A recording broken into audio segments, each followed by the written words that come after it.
Good evening to all. शुरुआत करते हैं और शुरुआत में हमारा आज जो होना था हिस्ट्री, लेकिन चूंकि आपके दो क्लास डैमेज हो गए पॉलिटी के, फ्राइडे एंड थर्सडे का, तो उसकी जगह पे हम आज चाहते हैं कि पॉलिटी को ही कंटिन्यू कर लें, क्योंकि अक्सर पॉलिटी की क्लास ही डैमेज हो जाती है, तो ध्यान में रखना है। पॉलिटी में आज का सब्जेक्ट है हमारा एग्जीक्यूटिव चीफ ऑफ स्टेट्स, यानी हेड ऑफ द स्टेट्स, यानी कि राज्य जो प्रांत है हमारे यहाँ प्रोविंस, उसका जो कार्यपालिका प्रधान है, एग्जीक्यूटिव चीफ है, जो उसका राज्य का सर्वोपरि है, जिसको हम राज्यपाल कहते हैं, कहीं उपराज्यपाल कहते हैं, कहीं पे प्रशासक कहते हैं। तो आज हम गवर्नर, लेफ्टिनेंट गवर्नर और एडमिनिस्ट्रेटर पे बात करेंगे। ठीक है, आप भी जानते हैं राज्य में गवर्नर होते हैं और यूनियन टेरिटरी के कुछ में जहां पर उपराज्यपाल होते हैं, और कुछ यूनियन टेरिटरी में आपका एडमिनिस्ट्रेटर, प्रशासक का पद होता है, एक एग्जीक्यूटिव चीफ के तौर पर, हेड के तौर पर। तो उसे पढ़ेंगे। दूसरा हमारा एजीआई के ऊपर बात होगी, attorney general of India, Bharat का महान्यायवादी। और स्टेट में इसी तरह के जो पोस्ट होते हैं स्टेट लेवल पे, उसको कहते हैं आप एडवोकेट जनरल। ठीक है ना, यानी महाधिवक्ता, एडवोकेट जनरल, उस पर बात करेंगे। प्लस एक है CAG, CAG CAG, controller and auditor general, जिसको हम नियंत्रक एवं महालेखा परीक्षक कहते हैं, उस पर भी बात करेंगे। एजीआई को तो हम लोग क्या कहते हैं, केंद्र सरकार का प्रथम विधि अधिकारी, प्रथम विधि सलाहकार, और राज्य सरकार का प्रथम विधि सलाहकार एडवोकेट जनरल को कहते हैं। और कैग को भारत सरकार और तमाम राज्य सरकारों का प्रथम लेखा अधिकारी, चीफ अकाउंटेंट भी कहते हैं, अकाउंटेंट ऑफिसर भी कहते हैं। और गवर्नर्स को एग्जीक्यूटिव चीफ ऑफ स्टेट कहते हैं, जो राष्ट्रपति का प्रतिनिधित्व राज्यों में करता है, जिसके हस्ताक्षर और मुहर से राज्य सूची से संबंधित विषयों पर कानून बनता है। और ऐसी बहुत सारी जानकारी हम लेंगे। चलिए हम शुरुआत करते हैं। ठीक है, इनमें से किसी भी एक को उठाते हैं, शुरुआत करते हैं। तो हमें आज पढ़ना है गवर्नर्स, लेफ्टिनेंट गवर्नर्स, एडमिनिस्ट्रेटर, इन सब को हम हेड ऑफ स्टेट्स या यूटीज कहेंगे। फिर कैग, फिर एजीआई और फिर एजी के ऊपर बात करेंगे। Just give me 2 minutes.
चलिए बेटा शुरुआत करते हैं।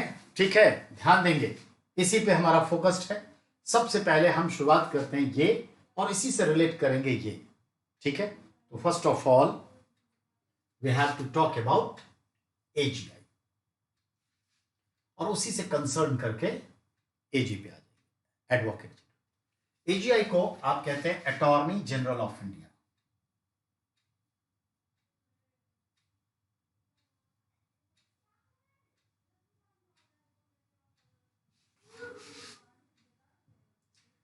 भारत का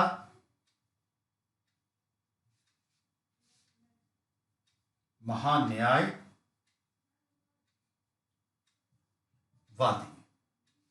और एजी को आप कहते हैं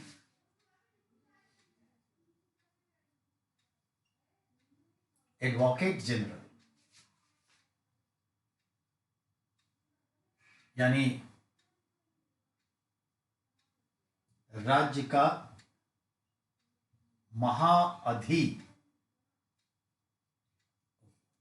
अधिवक्ता। ठीक है, महाअधिवक्ता कहते हैं। ठीक है, चलिए इसके ऊपर बात करेंगे। तो सबसे पहले हम आपको इन चीजों को मिटा दें तो ध्यान में रहेगा हम बात किस पर कर रहे हैं। ठीक है, ये तो समझ गए। गौर से सुनते जाइए जो मैं बता रहा हूं।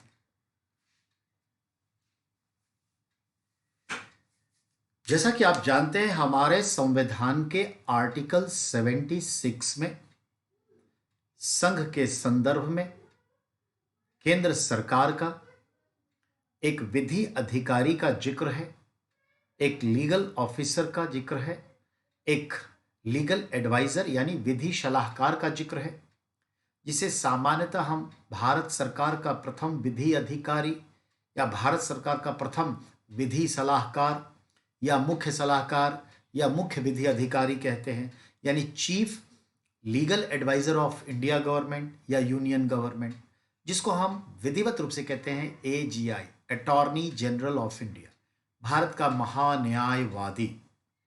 हमारे संविधान के अनुच्छेद 76 में इसका प्रावधान है और एक ही आर्टिकल में महान्यायवादी की तमाम पद, व्यवस्था, स्टेटस, स्तर, फंक्शंस, कैसे उसे पद पर लाया जाता है, क्या उसकी एलिजिबिलिटी है, क्या योग्यता, और कैसे उसे पद से हटाया जा सकता है, और उसके फंक्शंस, वर्क क्या है, ये सब प्रोफाइल जो उसका है वो आर्टिकल 76 में पैक है।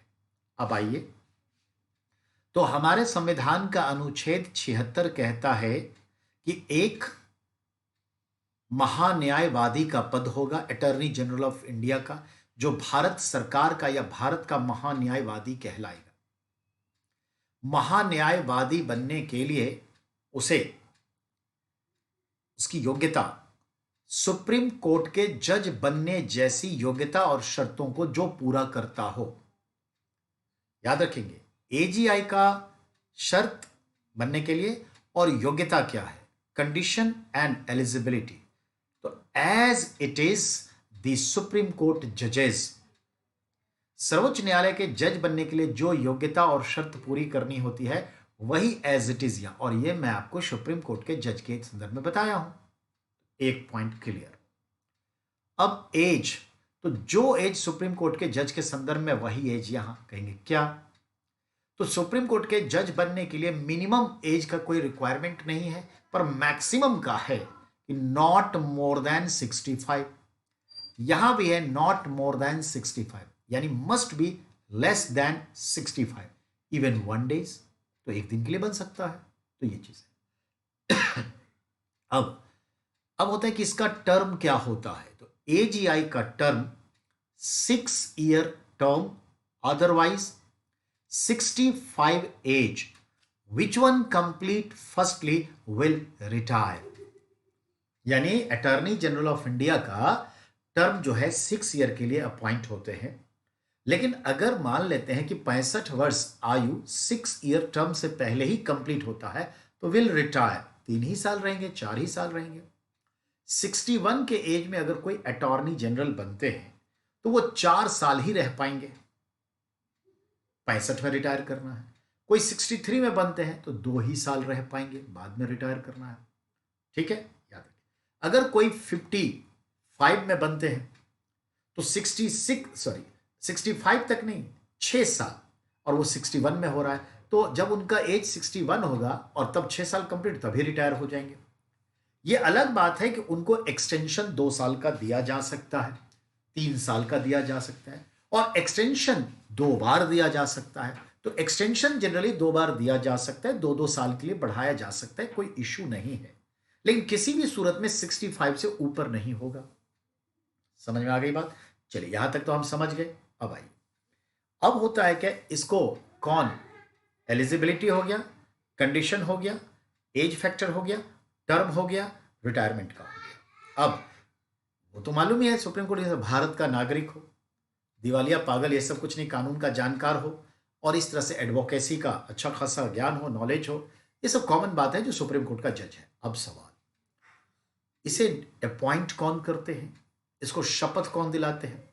इनका अपॉइंटमेंट प्रधानमंत्री कह लीजिए या यूनियन कैबिनेट के सलाह पर राष्ट्रपति नियुक्त करते हैं, और राष्ट्रपति ही शपथ दिलाते हैं, ओथ दिलाते हैं। Point clear? अब आइए, राष्ट्रपति खुद ओथ दिलाते हैं या चीफ जज ऑफ इंडिया से ओथ दिलवा सकते हैं, यह भी रूल है, पर खुद दिलाते हैं। यह पॉइंट क्लियर? अब आइए, अब सवाल है कि वो क्या कहलाते हैं? तो वो भारत सरकार का या संघ सरकार का प्रथम विधि अधिकारी, प्रथम विधि सलाहकार, फर्स्ट लीगल एडवाइजर, ऐसे शब्दों से जाने, प्रथम के या चीफ जाना जाएगा। ये भी क्लियर हो गया। अब सवाल है कि इनका वेतन भत्ता कौन तय करता है और कौन देता है? तो एजीआई की सैलरी, अलाउंसेस, फैसिलिटीज, ये सभी जो है पार्लियामेंट तय करती है, और ये सभी केंद्र के संचित निधि पर भारित होते हैं। वेतन, भत्ते और सुविधाएं, सैलरी, भत्ते, अलाउंसेस और फैसिलिटी, सुविधाएं, ये सब क्या होता है? बर्डन ऑन इंडियाज या union governments consolidated fund, and this salaries what ever fixed by, decided by the parliament. Point clear? अब सवाल है, ये केंद्र का अधिकारी है या राज्य का या दोनों का? ये सिर्फ और सिर्फ केंद्र का लीगल अधिकारी है। Point clear? अब आइए, आर्टिकल 76 है, ये भी क्लियर। अब काम क्या करते हैं? तो काम में गौर से सुनिएगा, ये काम क्या करते हैं? तो केंद्र पूरे भारतवर्ष में जहां कहीं कोई केसेस लड़ रहा है, तो केंद्र के केस की लड़ने के लिए कोई तो व्यक्ति चाहिए, तो ये वही है एजीआई। और एजीआई जो है केंद्र सरकार के तमाम न्यायिक मामलों में क्या है? वो तो अधिकारी है, लीगल एडवाइजर भी है और अधिकारी है, एडवोकेट भी है, सुप्रीम एडवोकेट आप कह सकते हैं। तो यानी ये मतलब हुआ कि केंद्र की तरफ से, केंद्र से जुड़े तमाम केसेस का वो वादी होता है, प्रतिवादी या वादी होता है, और सारे मुकदमों की पैरवी करता है। जुरिस्डिक्शन उसका क्या है? भारतवर्ष के भीतर किसी भी न्यायालयों में, चाहे सर्वोच्च न्यायालय हो या उच्च न्यायालय हो, और मामला सर्वोच्च न्यायालय में ही जाता है, सिर्फ केंद्र का मामला है ना, तो वो क्या होता है? सुनवाई का अधिकार रखता है, वो एडवोकेसी करता है केंद्र सरकार की तरफ से, और किसी भी न्यायालय में सुनवाई का अधिकार रखता है भारत की तरफ से, भारत सरकार की तरफ से। अब समझ में आ गई बात? तो ये ध्यान में रखिएगा। के वेणुगोपाल अभी हैं, तो ये याद रखिएगा। अब अगले पॉइंट पर आइए। तो ये तो हम समझ गए कि ये काम करते हैं, लेकिन इनका जो काम करते हैं, तो इनको सलाह देने के लिए नहीं, पर इनको सहायता देने के लिए कौन होता है? तो इनको सहायता देने के लिए इनके नीचे होते हैं सॉलिसिटर जनरल। क्या होते हैं? Solicitor general. इंग्लिश हिंदी में यही शब्द चलता है, सॉलिसिटर जनरल। तो इनको सहायता देने के लिए एक सॉलिसिटर जनरल होता है, और सॉलिसिटर जनरल को कहते हैं second legal adviser of central government, यानी केंद्र सरकार का द्वितीय विधिक सलाहकार या विधिक अधिकारी अंडर एजीआई। अब सॉलिसिटर जनरल को भी मदद देने के लिए, क्योंकि केसेस तो बहुत चल रहे होते हैं केंद्र सरकार के, तो वहां पे मदद देने के लिए number of additional solicitor general होते हैं, एडिशनल, अतिरिक्त सॉलिसिटर जनरल, जो विभिन्न न्यायालयों में जगह जगह पहुंचते हैं और काम करते हैं, न्यायालय के समय जज के समक्ष केंद्र सरकार का पक्ष रखते हैं। Advocacy to the central government, advocacy यानी पक्ष रखना, जो एडवोकेट काम करते हैं। तो ये हो गया, पॉइंट क्लियर हो गया? तो याद रखिएगा, एक समय था 1957 से पहले भारत में 6 प्रकार के वकील होते थे। 6 प्रकार। उसी में एक होता था सबसे बड़ा एजीआई, दूसरा सॉलिसिटर जनरल, तीसरा सुप्रीम कोर्ट के वकील को एडवोकेट कहते थे, फिर चौथे नंबर पे आता था मुंशी, और पांचवें नंबर पे आता मुख्तार, नहीं मुंशी सबसे नीचे, उससे ऊपर मुख्तार आता था। तो इस तरह के होते थे। अब तो एक ही है, एडवोकेट। तो ये एजीआई रह गया, एक अलग पद बन गया। तो चलिए, ये तो समझ गए। अब आइए, एजीआई चूंकि ना लोकसभा ना राज्यसभा किसी का सदस्य नहीं होता, पर अगर कोई लोकसभा और राज्यसभा की कोई कमेटी है जिसमें किसी प्रश्न पर विचार करना है जो कानूनी प्रक्रिया से जुड़ा है, तो वह कमेटी या वह आयोग एजीआई को बुला सकता है, और बुलाने के बाद उसे पूछताछ कर सकती है, परामर्श ले सकता है। वो केंद्र सरकार ही है जो परामर्श ले रहा है, तो याद रखें। अर्थात एजीआई किसी भी पार्लियामेंट्री कमेटी में या पार्लियामेंट के किसी हाउस में आमंत्रित किया जा सकता है। यानी AGI can be participate in Lok Sabha और Rajya Sabha sitting, even can also invited as any parliamentary committees, but cannot be vote in that। इन समितियों में या इन सदन में वो वोट नहीं कर सकता, क्योंकि उससे जुड़ा मामला है और उसका साफगोई होना जरूरी है। तो उसे बुलाया जा सकता है, पर उसे वोट देने का अधिकार नहीं है। समझ में आ गई बात? ये पॉइंट क्लियर? अब आइए, चूंकि ये भारत सरकार का विधिक सलाहकार है, तो भारत सरकार के बगैर पूछे किसी और को कोई विधिक सहायता नहीं दे सकता। लेकिन अगर भारत सरकार कहती है किसी को विधिक सहायता देने के लिए, तो दे सकता है, सलाह देने के लिए तो दे सकता है। उसके पूछे बगैर अपनी मर्जी से किसी अन अपोजिशन पार्टी, किसी opposition government of any state government को सलाह नहीं दे सकता।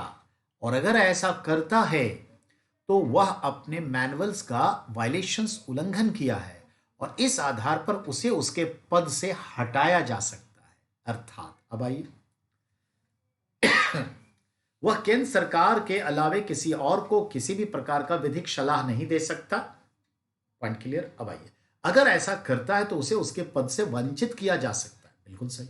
अब सवाल, एजीआई को उसके पद से हटाने के लिए कौन कौन से तरीके हैं? तो ध्यान दें, एजीआई स्वतः रिटायरमेंट हो जाए, 6 साल इस्तीफा दे दे, उसे सस्पेंड किया जा सकता है। लेकिन सस्पेंड ऐसे नहीं होता, उसके लिए एक प्रोसेस है जो भी बताऊंगा। उसे रिजिग्नेशन खुद दे दे, या तो रिटायर कर जाए या रिजिग्नेशन खुद दे दे, या फिर अगर उसने कोई फेवरिज्म किया है या अपने मैनुअल के अकॉर्डिंग वायलेशन किया है, तो उसको पद से हटाया जा सकता है। हटाने की प्रक्रिया, हटाने की प्रक्रिया को गौर से सुनिएगा। किसी एजीआई को उसके पद से हटाने की परिस्थिति के तहत जो प्रोसेस है वो ये, क्या सुप्रीम कोर्ट के जजों की एक कमेटी यह जांच करेगी कि क्या एजीआई ने अपने पद के प्रतिकूल आचरण किया है। Is attorney general of India behaving anti rules according to post? ये जांच करेगा कौन? सुप्रीम कोर्ट के जज से बनी एक समिति, दैट्स कॉल्ड न्यायिक समिति, जुडिशियल कमिटी। तो एक जुडिशियल कमिटी सिफारिश करेगी कि हाँ इसने ऐसा किया है या नहीं किया है। अगर सिफारिश में है कि हाँ इसने किया है, तो on the ground of judicial committee reports, the president of India on the advice of the central cabinet will remove from the post of AGI. याद रखिएगा, सुप्रीम कोर्ट के जजों से गठित न्यायिक समिति के सिफारिश पर, केंद्र सरकार के सलाह पर राष्ट्रपति एजीआई को उसके पद से विमुक्त या मुक्त कर सकता है। यही तरीका है। इस प्रोसेस को महाअभियोग या महाअभियोग जैसी प्रक्रिया नहीं कहते। This process is not considered, not called impeachment or impeachment like process. then what it's considered? It is considered the AGI can be removed from the post through on the recommendation of Supreme Court's judicial committees. ठीक है, यही तरीका है, याद रखिएगा, very important है। Solicitor general का भी ऐसा ही है, सॉलिसिटर जनरल का भी ऐसा ही है। Point clear? चलिए, बात खत्म। तो ये अब देखते हैं कुछ बचा है कि नहीं, तो याद रखिएगा। अब है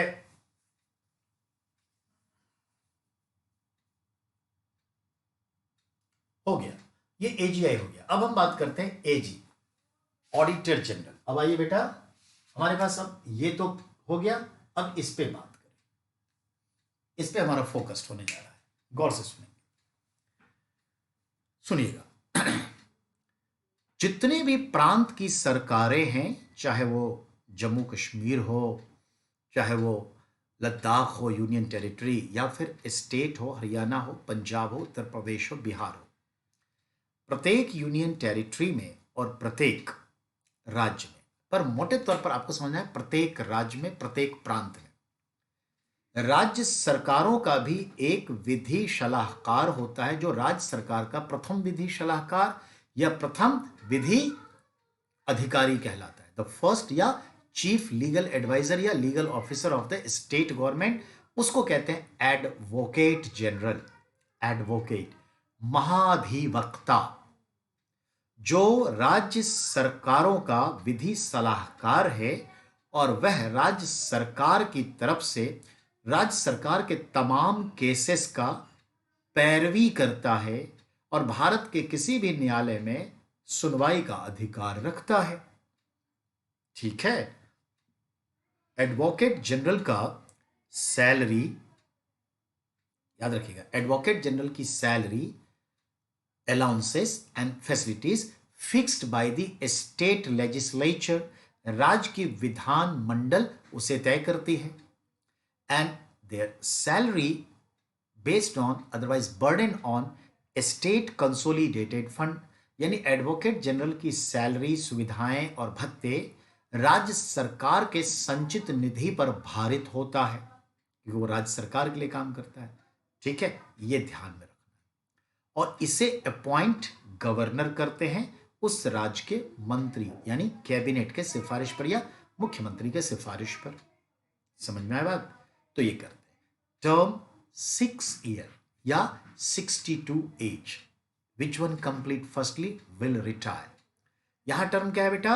6 ईयर का है, और मैक्सिमम एज क्या है? 62, क्योंकि राज्यों में हाई कोर्ट के जजों का मैक्सिमम एज 62 है। तो इसका कोई मिनिमम एज है? नो। मैक्सिमम है? हाँ, must be less than 62। Has completed 62 will retire, otherwise 60 years terms or 62 age, which one completely firstly will retire. Then what is the eligibility and condition to become the advocate general? Very simple, as the eligibility and condition show for become the judges of the high courts. तो high court के जज बनने जैसी योग्यता और शर्तों को जो पूरा करता है वह एडवोकेट जनरल बन सकता है। ये चीज समझ में आ गई बात? तो यही फर्क है, इसमें कुछ ज्यादा नहीं है, और ये सवाल बनता है। तो अब आप एजीआई और एजी ये दोनों समझ गए, अटॉर्नी जनरल ऑफ इंडिया समझ गए और एडवोकेट जनरल समझ गए। अब हमारा इशारा आगे की ओर है, और आगे की ओर हम बढ़ते हैं कैग के ऊपर। बेटा अब हम बात करेंगे कैग की।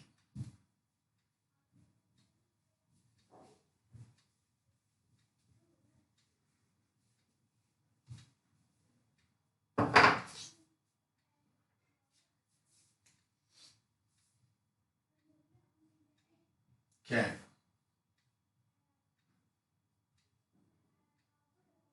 Controller and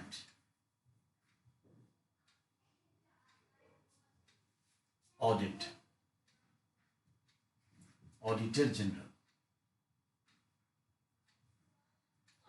controller and auditor general आ गया। कैग, इसको कहते हैं नियंत्रक एवं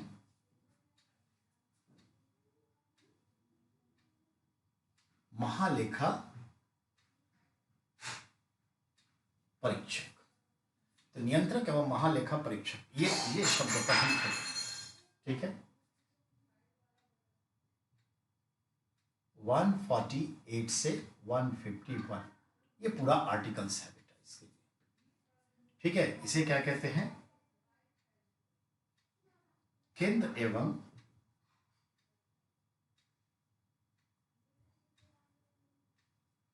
राज्य सरकारों का प्रथम या मुख्य, ठीक है, अकाउंटेंट, यानी अकाउंटेंट को हम हिंदी में क्या कहते हैं? लेखाधिकारी, लेखा अधिकारी या सलाहकार, ठीक है। तो ये तो हम समझ गए। अब आइए इसके ऊपर बात करते हैं। तो केंद्र और राज्य सरकारों का प्रथम या मुख्य लेखा अधिकारी या सलाहकार, फर्स्ट अकाउंटेंट ऑफिसर या अकाउंटेंट एडवाइजर। तो अकाउंटेंसी में एडवाइस तो कम ही होता है, सीधा आप समझते हैं क्या, एडवाइस तो देता है लेकिन एक्चुअली वो ऑफिसर है। और ये दो चीजों पर ध्यान दीजिए। ये क्या है? कंट्रोल करता है, यानी कि ये पी ही है, कॉम्प्ट्रोलर ही होगा, कंट्रोलर नहीं, कॉम्प्ट्रोलर, नियंत्रण करता है। और क्या कहते हैं? ऑडिटर है, यानी क्या है? परीक्षक है, जनरल, महालेखा परीक्षक, महालेखा परीक्षक कहते हैं, ठीक है, अकाउंटेंट। चलिए इस पे अब बात करते हैं। चलिए इस पर क्या बात होगी इसको गौर से समझिएगा। जैसा कि मैंने आपको बताया, भारत में 1860 में पहली बार जनरल बजट इंट्रोड्यूस किया गया था। अब उस जनरल बजट को इंट्रोड्यूस करने के, ध्यान देंगे, उस जनरल बजट को इंट्रोड्यूस करने के समय में जो इनकम टैक्स का सिस्टम लाया गया था कि इनकम टैक्स का होगा, जनरल बजट होगा, तो इसमें जब बजटिंग हो गई तो अब इन पैसों की अकाउंटिंग भी होगी। तो इसी 1860 के बजट में एक पोस्ट क्रिएट हुआ जिसका नाम था क्या? ऑडिटर जनरल, एजी। तो 1860 में ऑडिटर जनरल का पोस्ट क्रिएट हुआ जो बजट से जुड़े प्रावधानों के फिनेंस को लेखा जोखा रखेगा। 1935 इंडिया काउंसिल एक्ट, जिसे हम लोग मिनी कॉन्स्टिट्यूशन भी कहते हैं या 1935 का भारत का संविधान भी कहते हैं, जिसे ब्रिटिश पार्लियामेंट ने बनाई थी और भारत में 36 में लागू कर दी थी। तो हम देखते हैं कि 1935, तो 1935 का जो भारत का कानून आया यानी संविधान आया जिसको कहते हैं 1935 इंडिया रूलिंग एक्ट, उसके तहत ये जो एजी था ना, ऑडिटर जनरल, उसमें एक शब्द जोड़ दिया, सी, कॉम्प्ट्रोलर। अब हो गया C A G CAG, comptroller and auditor general का पोस्ट क्रिएट हो गया। Point clear? तो ये शब्द आ गया एजी, और फिर देखते हैं लगभग 75 वर्ष बाद आपका हो गया सीएजी बन गया, और अभी सीएजी चल रहा है। इसके बारे में हमें अपने कॉन्स्टिट्यूशन ऑफ इंडिया के आर्टिकल्स 148 से लेकर 151 के बीच में इसी के बारे में दिया हुआ है, कैग के बारे में। ये पॉइंट क्लियर? अब आइए, ये जो कैग है वह क्या कहलाता है? भारत सरकार तथा तमाम राज्य सरकारों का, the all states governments plural, केंद्र सरकार तथा तमाम राज्य सरकारों का यह प्रथम लेखा अधिकारी, चीफ अकाउंट ऑफिसर होता है, चीफ अकाउंटेंट होता है। एक ही बात हो गया, ये ध्यान रखना। प्रथम कहे, मुख्य कहे, अकाउंटेंट कहे, अकाउंटेंट ऑफिसर कहे, अकाउंटेंसी एडवाइजर कहे, सब एक ही बात। Point clear? अब आइए, तो अब सवाल है कि जो लेखा अधिकारी है, सीएजी कैग दिमाग में रखिए, ये सिंगल सीटर है, यानी एक ही मिस्टर कैग होते हैं। कहने का मतलब चाहे वो जो भी हो, एक मिस्टर कैग होते हैं, ठीक। अब ये जो कैग होते हैं वो गौर से देखेंगे, राजीव महर्षि भी कैग बने, और अभी कैग हमारे कौन बने हैं आप भी जानते हैं, जो हमारे जम्मू कश्मीर में सतपाल मलिक के बाद सेकंड जो लेफ्टिनेंट गवर्नर बने थे, पहले सतपाल मलिक बने जम्मू कश्मीर के, फिर मिस्टर माथुर बने, सॉरी मुर्मू बने, तो वो जो थे वो अभी माथुर तो लद्दाख में, मुर्मू, तो मुर्मू जो हैं वो अभी कैग के चीफ हैं। तो एक ही सिंगल सीटर होता है, उसके नीचे बहुत सारे काम करने वाले स्टाफ लोग, ऑफिसर्स होते हैं। तो कैग सिंगल सीटर, एक पद है, एकल व्यवस्था है, सिंगल चेयर बोलिएगा। एक पॉइंट क्लियर।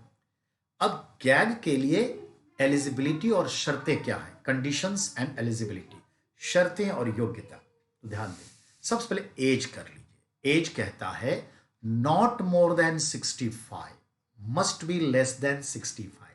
65 वर्ष से कम आयु का, चाहे 4 दिन का ही कम क्यों ना हो, बन सकता है। Minimum age there is no given any ideas, but जितना एक्सपीरियंस चाहिए उसके हिसाब से तो मिनिमम एज 40, 45, 50 ही जाता है, उससे पहले तो संभव नहीं होता है। तो मिनिमम एज का नहीं है, पर मैक्सिमम है नॉट मोर देन 65।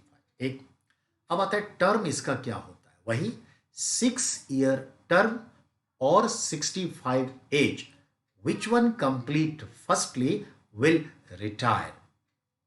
65 वर्ष की आयु या 6 वर्ष का कार्यकाल जो भी पहले समाप्त होगा रिटायर कर जाएंगे, विश्रामित हो जाएंगे।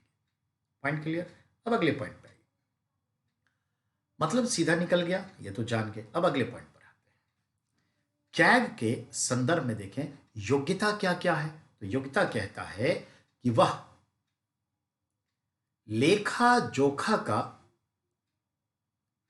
ठीक है, अच्छा ज्ञान रखता हो। The person maintain imposing sound knowledge about general accountancy, सामान्य लेखा जोखा का अच्छा ज्ञान, साउंड नॉलेज, अच्छा ज्ञान रखता हो। कहीं यह नहीं लिखा है कि प्रकांड पंडित हो लेखा जोखा का, general sound knowledge about general accountancy. सारे आईएएस ऑफिसर इतने ज्ञान रख ही लेते हैं, ट्रेनिंग से लेके सब कुछ समझते समझते। तो ये मतलब है इस पद पर जनरली अब तक आईएएस ऑफिसर ही हुए और आईएएस ऑफिसर ही होते रहे हैं, ये ध्यान में रखें। तो अब आइए, तो हमने क्या कहा, लेखा जोखा का अच्छा ज्ञान रखते हो, बस यही एलिजिबिलिटी है, योग्यता और शर्त तो समझ ही गए। इनकी नियुक्ति केंद्र सरकार के सिफारिश पर, और केंद्र सरकार का मतलब है सेंट्रल कैबिनेट, यानी संघीय मंत्रिमंडल के सिफारिश पर, यानी प्रधानमंत्री या मंत्रिमंडल का चीफ। तो पीएम के सिफारिश लिखे या मंत्रिमंडल का, एक ही बात है। तो केंद्रीय मंत्रिमंडल के सिफारिश पर राष्ट्रपति कैग को नियुक्त करते हैं और शपथ दिलाते हैं, ठीक है। तो जो नियुक्त करेगा, अगर रिजाइन देने की नौबत आए कैग को, तो किसको देगा, राष्ट्रपति को देगा, बिल्कुल। एजीआई रिजाइन देगा तो किसको देगा, राष्ट्रपति को देगा। एजी एडवोकेट जनरल रिजाइन करेगा तो किसको देगा, गवर्नर ऑफ द स्टेट को देगा। जिससे नियुक्ति होती है उसी को मोस्टली रिजाइन दिया जाता है। तो कैग रिजाइन किसको देगा, ये हो गया। अब आइए, कैग के संदर्भ में अब बात होती है कि कैग क्या कॉन्स्टिट्यूशनल बॉडी है। आर्टिकल 148 में इसका प्रेफरेंस है, सॉरी रेफरेंस है, और 51 तक पूरी व्याख्या है इसकी, क्या क्या फंक्शन करेगा। So it is constitutional body.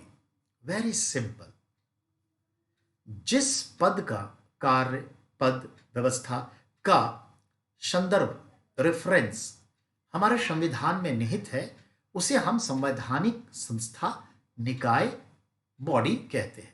So the CAG is constitutional body, no doubt. अब आइए, अब कैग जो है वो काम क्या करता है, तो याद रखिए, भारत सरकार के खजाने से जो भी एक भी रुपया बाहर निकलता है और देश के भीतर किसी भी मंत्रालय को दिया गया हो, वो पैसा बजट के थ्रू या बिना बजट के दिया गया हो, पैकेज के थ्रू, जैसे अब आप भी जानते हैं क्या आपातकाल में 21 लाख करोड़ रुपए केंद्र सरकार ने राज्यों को, अन्य इकाइयों को, मिनिस्ट्री सबको दिए हैं, बैंकों को, सबको दिया। इन सब का मैंने क्या कहा, केंद्र सरकार के संचित निधि से, खजाने से निकला हुआ हर एक रुपया का हिसाब किताब कैग रखता है। हिसाब किताब कैग रखता है। केंद्र के संचित निधि से रुपए निकालने का परमिशन पार्लियामेंट देती है, संसद देती है, वही ना बजट पास करती है, वही ना अनुपूरक मांग वगैरह वगैरह सब पास करती है। तो संचित निधि से पैसा निकालने का आज्ञा पार्लियामेंट देती है सरकार को, और सरकार निकाल के खर्च करती है। लेकिन इन पैसों को जो खर्च किया गया है, कब, कहां, कैसे, क्यों नहीं खर्च हुआ, कब खर्च हुआ, कितना खर्च हुआ, कितना बच गया, क्यों बच गया, किसी फंड में इतना पैसा दिया, उस फंड का पैसा दूसरे फंड में कौन लगाया, ये तमाम बातों का रेफरेंस, एनालिसिस, जिक्र, क्या अच्छा हो सकता था, क्या बुरा हो गया, कहां सरकार को लॉस हो गई, अगर ये नीति अपनाते तो कैसे लॉस नहीं होता, कहां पर यह हुआ है, किसका दोष है, पूरा एनालिसिस, विश्लेषण करता है कैग। यानी एक एक रुपए का हिसाब कैग रखता है। चाहे संचित निधि से निकला हुआ धन ये केंद्र के किसी मिनिस्ट्री में गया, किसी डिपार्टमेंट में गया, राज्य सरकार को दिया गया, राज्य सरकार के किसी डिपार्टमेंट को दिया गया, किसी एनजीओ को दिया गया है, बैंक को दिया गया है, नॉन बैंकिंग फाइनेंशियल इंस्टीट्यूशन को दिया गया है, किसी भी संस्था को दिया गया, सबका वो जाकर के ऑडिट करेगी और फाइनल रिपोर्ट देगी पार्लियामेंट को। समझ में आई बात? और हां, केंद्र सरकार ने जो पैसा यहां से निकाल के बांग्लादेश को दिया, अमेरिका को दिया, जिसको भी दिया, बांग्लादेश को, म्यांमार को, थाईलैंड को, मॉरिशस को, मालदीव को तो मदद करते हैं, सेचल्स को, अफगानिस्तान को, वहां जाके हिसाब नहीं करेगा, देश के भीतर एक एक रुपए का। यानी यह एक ऐसा पद है जो केंद्र सरकार के एक भी खर्च किए गए रुपए का पूरा हिसाब रखता है, ऑडिट करता है, एनालाइज करता है। ठीक है, ये ध्यान में रखिएगा। तो ध्यान में रखना है, दैट इज द इंपॉर्टेंस। ये कैग के परमिशन से संचित निधि से धन नहीं निकाला जाता। जो धन निकल गया उसका अकाउंटिंग करता है, कहां गया, कब गया, कैसे गया, क्यों नहीं गया, क्यों खर्च नहीं हो पाया, क्यों लौटा दिया, सब कुछ। समझ में आई? तो अब ध्यान दीजिए, तो क्या क्या करता है, केंद्र सरकार के संचित निधि से निकले हुए हर एक को खर्च करता है। यह ध्यान रखना, that is important. Point clear? अब आइए, इससे जो तैयार करता है वो अपना डाटा, उस डाटा को या डेटा को क्या करता है, पूरे रिकॉर्ड को वित्त मंत्री को देता है। केंद्र से जुड़े तमाम डाटा वित्त मंत्री को देता है और वित्त मंत्री के माध्यम से यह लोकसभा में रखी जाती है। यानी पार्लियामेंट उस पर अब बहस करती है, क्या गलत हुआ, क्या सही हुआ, सब achievement, disadvantage, advantage, loss, profit, तो होना नहीं लॉस, जो भी हुआ वो बताता है। ठीक है, लेकिन जरा गौर समझेंगे। अब स्टेट में किसको देता है, तो स्टेट में देता है कहां, स्टेट के गवर्नर्स के थ्रू जाता है। तो वो जाता है कहां, स्टेट कैबिनेट को जाएगा, और स्टेट कैबिनेट फिर गवर्नर के थ्रू सदन के पटल पर रखवाएगा, और यहां पर भी यही चीज होगा। लेकिन एक टेक्निकल चीजों को समझिए,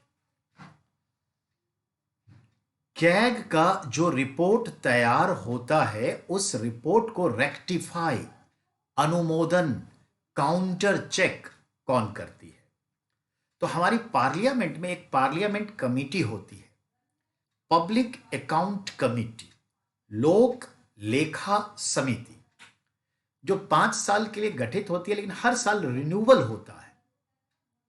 लोक लेखा समिति में 22 एमपी होते हैं, 15 लोकसभा से और 7 राज्यसभा से सांसद होते हैं। इनके अध्यक्ष जनरली विपक्ष का कोई सांसद होता है, जो इन 22 में से एक होता है, जो लोकसभा से ही होता है, बहुमत इसी के पास है, 15 सदस्य हैं। तो इन 22 सदस्यों से, एमपी से बनने वाली लोक लेखा समिति, जिसका गठन लोकसभा के स्पीकर करते हैं, ठीक है ना, स्पीकर करते हैं, यह लोक लेखा समिति कैग के रिपोर्ट को काउंटर चेक करती है, यानी अनुमोदन करती है, रेक्टिफाई करती है। तब जाके वित्त मंत्री इसको राष्ट्रपति की आज्ञा से पार्लियामेंट में टेबल्ड यानी पार्लियामेंट में रखती है और इस पर एक लंबी चौड़ी बहस होती है। इस बहस के दौरान अगर कैग को लोकसभा राज्यसभा में बुलाया जाए एज ए इनवाइटी मेंबर, आमंत्रित सदस्य के रूप में, तो जाएगा। यानी कैग लोकसभा, राज्यसभा या किसी पार्लियामेंट्री कमिटी यानी लोक लेखा समिति एक एग्जांपल है में अगर बुलाया जाता है आमंत्रित सदस्य के रूप में, क्योंकि वो उसका मेंबर नहीं है, तो इनवाइटी मेंबर के बुलाया जाता है तो वो जाएगा, उससे जो सवाल पूछा जाएगा वो बताएगा। लेकिन मतदान की नौबत आती है वोटिंग की तो वोट नहीं करेगा क्योंकि मेंबर नहीं है। ये भी समझ गए? आइए अब ऐसे ही राज्य में, तो राज्य में जो जाता है तो राज्यों में भी एक लोक लेखा समिति जैसी होती है, तो राज्य में वो काउंटरफाई मतलब वो रेक्टिफाई करेगा और फिर वो गवर्नर के थ्रू वहां पे विधानसभा में या विधानमंडल में वहां पर जाएगा। अर्थात केंद्र से जुड़े रिपोर्ट वो किसको देगा? लोक लेखा समिति तो काउंटर चेक की फिर इसके पास आ गया, तब वो क्या देगा? राष्ट्रपति को। लेकिन राष्ट्रपति को किसके थ्रू देगा? थ्रू फिनेंस मिनिस्टर, ये याद रखिएगा। और राज्यों से जुड़े जो रिपोर्ट है राज्य के संचित निधि से, सेम थिंग, वो उस राज्य के गवर्नर को रिपोर्ट करेगा थ्रू वहां का जो वित्त मंत्री है, कैबिनेट है। ये मतलब समझ में आई? यानी राज्यों से जुड़े कैग जो रिपोर्ट तैयार करता है राज्य के संचित निधि से, वह गवर्नर को देता है थ्रू वित्त मंत्री, और केंद्र से जुड़े संचित निधि से रिलेटेड रिपोर्ट को वह वित्त मंत्री के माध्यम से राष्ट्रपति को देता है। लेकिन उससे पहले इसे पीएसी काउंटर चेक करती है। ठीक है, तो देखा इस तरह से अगर राज्य भी इसे पूछताछ के लिए, एक्सप्लेनेशन के लिए, एनालाइज को समझने के लिए बुलाती है तो उसे यानी कि कैग को राज्यसभा, लोकसभा, किसी पार्लियामेंट्री कमिटी या राज्यों में विधानसभा, विधान परिषद या किसी विधायी समिति में आमंत्रित सदस्य के रूप में जाने का हक है, पर उसमें वो मतदान नहीं करेगा। ये कैग है। समझ में आई बात? अब आइए अब इस कैग के बारे में समझें। कैग का तो ये हम समझ गए कि ये है। कैग की सैलरी कौन देगा? नहीं, यहां लगा ना? तो कैग की सैलरी केंद्र सरकार देती है, केंद्र के संचित निधि से जाती है। काम दोनों का करता है, एक पॉइंट। दूसरा, इसके वेतन भत्ते कौन तय करते हैं? पार्लियामेंट तय करती है, ये भी क्लियर हो गया। अब कैग एक संवैधानिक पद है, ये भी क्लियर हो गया। एक सदस्यीय पद है, ये भी क्लियर हो गया। अब आता है कि कैग के संदर्भ में और क्या। अगर कैग को उसके पद से हटाया जाए तो या तो वो रिजाइन दे दे या टर्म पूरा हो गया, यानी अगर हटाने की नौबत आए तो क्या? कहने का मतलब अगर कैग अपने पद के अनुकूल आचरण नहीं करता तो उसे उसके पद से हटाया जा सकता है, और इसके लिए एक प्रक्रिया है जिसे महाभियोग जैसी प्रक्रिया का नाम दिया जाता है। Impeachment like process it's considered. ये लाइक शब्द लगाना मत भूलिएगा। महाभियोग जैसी कहलाता है, क्योंकि महाभियोग सिर्फ राष्ट्रपति पर, बाकी पर उसी तरीके से जो चलता है उसको महाभियोग जैसी कहते हैं, और हटाया जा सकता है उसके पद से। तो ये चीज है। ठीक है, तो ये समझ में आ गई बात। अब आइए, तो हम कैग समझ गए, हम एजीआई समझ गए, एजी समझ गए, सॉलिसिटर जनरल समझ गए। तो कैग की बात हो गई। अब कैग से कुछ एक्स्ट्रा, तो देयर इज नथिंग एक्स्ट्रा, ये ध्यान में रखिएगा, कुछ एक्स्ट्रा नहीं है आपके लिए। हाँ, कैग जब रिटायर्ड होगा तो सुप्रीम कोर्ट के जज की तरह ही, और ऐसे एजीआई जब रिटायर होगा तो सुप्रीम कोर्ट के जज की तरह ही, ये आफ्टर रिटायरमेंट भारत सरकार के अधीन, भारत सरकार के अधीन का मतलब है राष्ट्रपति के दस्तखत से अगर कोई नौकरी के लिए ज्वाइनिंग होती है तो वो काम नहीं करेगा, क्योंकि ये नीचे का पद होगा, ये तौहीन मानी जाएगी। ये चीज है। ठीक है, अब है कार्य शक्तियां, बता ही दिया था। ठीक है, जरा एक बार मैं पढ़ देता हूं। संचित निधि के समान न्याय की संपरीक्षा और लेखा प्रणालियों का निष्पक्ष प्रधान होता है। सही बात है। संघ तथा राज्यों की आकस्मिक निधि तथा लोक लेखाओं की सभी व्यय की संप्रेक्षा करता है तथा प्रतिवेदन करता है। प्रतिवेदन रिपोर्ट, यानी ये अपना रिपोर्ट किसको देता है? प्रेसिडेंट को और गवर्नर को, थ्रू फिनेंस मिनिस्टर दोनों को। और जैसे कहा कि consolidated fund of the state governments and consolidated fund of the union government and the emergency fund, जिसे कंटीजेंसी फंड कहते हैं सेंट्रल का, आकस्मिक निधि, उसकी भी लेखा जोखा करेगा। आकस्मिक निधि की भी लेखा जोखा करेगा, कंटीजेंसी फंड। ठीक है, अब आइए, संघ तथा राज्यों द्वारा किए गए सभी व्यापार, विनिर्माण, विकास कार्य में होने वाली हानि लाभ की संप्रेक्षा और प्रतिवेदन करेगा। समझा? मैंने कहा टोटल एनालिसिस। क्या अच्छा होता, जैसे 2G स्कैम घोटाला, कहा ना कि ऐसा होता तो ऐसा होता, ऐसा होता तो ऐसा होता, ऐसा नहीं हुआ इसलिए ऐसा हो गया, इस तरह से भारत सरकार को इतना लॉस हुआ जिसके ये कारक हैं, ये लोग व्यक्ति हैं। धर लिया सबको 2G स्कैम घोटाला। कॉमनवेल्थ घोटाला ऐसे ही पकड़ा गया। तो भारत सरकार जो भी व्यापार वाणिज्य करती है, भारत सरकार का पैसा जहां भी खर्च होता है, उन सब की अकाउंटिंग एनालाइजिंग करेगा। यह संचित निधि से धन के निर्गम पर कोई नियंत्रण नहीं रखता, लेकिन जो धन निकल गया उसकी जांच करता है, अकाउंटिंग करता है। पहले ही बताया, क्योंकि संचित निधि जो केंद्र का है, उसके किसके परमिशन से धन निकलता है? पार्लियामेंट। राज्यों की संचित निधि से जो धन निकलता है वो किसके परमिशन से निकलता है? स्टेट लेजिस्लेचर, राज्य की विधानसभा या विधानमंडल के परमिशन से। तो ये बात हो। अब आइए, वह राज्यों के लेखा संबंधी प्रतिवेदन को उस राज्य के राज्यपाल के समक्ष प्रस्तुत करता है, जो उसकी विधानसभा मंडल पर रखा जाता है। बिल्कुल सही जो मैंने बता दिया। संघ का राष्ट्रपति को जो संसद में रखा जाता है वो संघ का देता है। ये सब बता दिया। इस तरह से आप कैग से फ्री हो गए, एजीआई से फ्री हो गए, एजी से फ्री हो गए, और आप सॉलिसिटर जनरल से फ्री हो गए। That's okay. Now we have to be discuss on what. तो अब हमारा डिस्कस का पॉइंट जो है वो ये है बेटा, राज्यपाल। क्योंकि राज्यपाल, उपराज्यपाल, प्रशासक, इसको समझने के लिए मुझे चाहिए at least 20 to 25 minutes, but we have just 10 minutes, so it is not possible to be maintain it, but we have to be initiate, but ये रह जाएगा अधूरा। तो कल हम थोड़ा लंबा क्लास लगाएंगे और उसे पूरा करेंगे। कल लंबा क्लास लगाएंगे। कल भी पॉलिटी चलने दीजिए, कोई बात नहीं, ठीक है। इस वीक भी आप पॉलिटी चला लें तो कोई हर्ज नहीं है, तो कल पॉलिटी चलने दीजिए। इसको पहले खींच के फिनिशिंग पॉइंट पर लेके आते हैं, ठीक है। बहुत बहुत धन्यवाद आप सबका। क्लास को हम यहीं पे मेंटेन कर रहे हैं, एंड कर रहे हैं।